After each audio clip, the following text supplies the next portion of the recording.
रावसाहेब, जसे काही banners posters मुंबईत लागले होते की मराठी माणसा जागा हो सावध हो, तसे काही बॅनर्स निनावी बॅनर्स लागलेले आहेत ज्यात असं म्हटलं होतं की जे हिंदुत्वाचे झाले नाही ते मराठी माणसाचे काय होणार, मुंबईकर जागा हो, एका परिवाराच्या नादी लागू नको, मुंबईचा रंग बदलू देऊ नको, आणि BMC is not a family business. BMC हा फॅमिली बिझनेसच आहे. ठाकरे परिवाराने ही मुंबई गेले 35 ते 40 वर्ष एक हाती मराठी माणसाच्या हाती देण्यासाठी जो त्याग केलेला आहे. मी ठाकरे कुटुंबाचा उल्लेख करतो. आधी हिंदुहृदय सम्राट बाळासाहेब ठाकरे, मग उद्धव ठाकरे. मुंबईचे लुटारू गेल्या 4.5-5 वर्षामध्ये कोण आहेत हे महाराष्ट्राला कळलेलं आहे.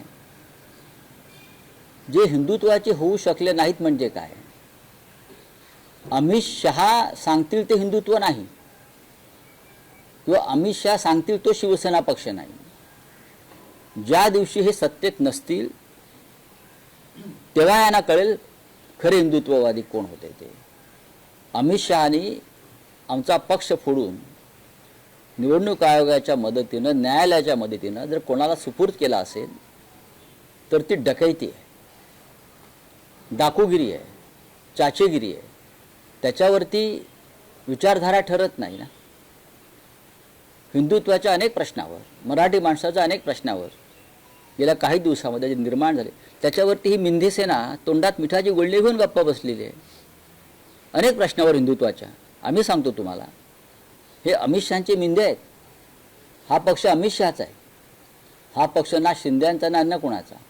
अजित पवारांचा पक्ष आणि एकनाथ शिंदेचे पक्ष हे अमित शहांच्या मालकीचे पक्ष आहे. विरोधामध्ये एवढं आंदोलन केलं, ईव्हीएम हटाव हे तुमचं नारा होता. मात्र दुसरीकडे सुप्रिया सुळे असं बोलतायत की ईव्हीएम वर मी काही बोलल्याने आक्षेप घेणार आहे, कारण त्यात ईव्हीएम मुळे मी आज 4 वेळा खासदार निवडून आली आहे.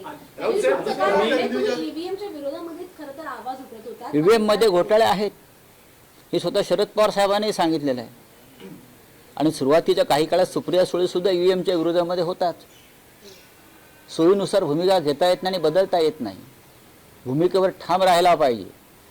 ईव्हीएममध्ये घोटाळा आहे, राहुल गांधींनी ते सिद्ध केलेलं आहे, आम्ही सगळ्यांनी ते सिद्ध केलेलं आहे. अशा वेळेला लोकांच्या मनात संभ्रम निर्माण होईल आणि संघर्ष आणि लढाईची धार कमी होईल. अशा भूमिका घेऊ नयेत बरं का. सत्य आम्हालाही माहिती आहे. सत्याची लढाई अशा प्रकारे भरकटली जाऊ शकत नाही. अध्यक्ष पद पर नितिन की तुम्ही सतत सांगितलं त्या ठाकरे बंधूंकडून की मराठी माणसा जागा हो, सावध हो, मराठी माणसासाठी ही शेवटची निवडणूक आहे. तर गेली 25 वर्ष ज्यांची महापालिकेत सत्ता होती आणि जे मराठी अस्मितेचं राजकारण करतात, तर त्यांच्यासाठी हे अपयश नाहीये का? नाही. की जर मराठी वोट जर सांगितलं जात असेल नाही. बघा, हिंदुहृदय सम्राट बाळासाहेब ठाकरे यांच्या काळापासून मुंबईवर ही आक्रमण होत आहेत आणि प्रत्येक वेळेला प्रत्येक अशा निवडणुकीमध्ये मराठी माणसाला आम्ही सावध करतो. मुंबई तोडण्याचा कारस्थान आजचं नाही आहे, गेल्या 70 वर्षापासून आहे. आणि त्या प्रत्येक वेळेला प्रत्येक निवडणुकीमध्ये आम्हाला मराठी माणसाला जागं करावं लागतं. हे सत्य आहे आणि त्यात चुकीचं असं काही नाही. तुम्ही बाळासाहेब ठाकरेंच्या नेतृत्वाखाली लढलेल्या अनेक निवडणुका बघा महापालिकेच्या, आपल्याला कळेल की बाळासाहेबांनी सुद्धा प्रत्येक वेळेला मराठी माणसाला जागं करून निवडणुका लढवलेल्या आहेत आणि जिंकलेल्या आहेत.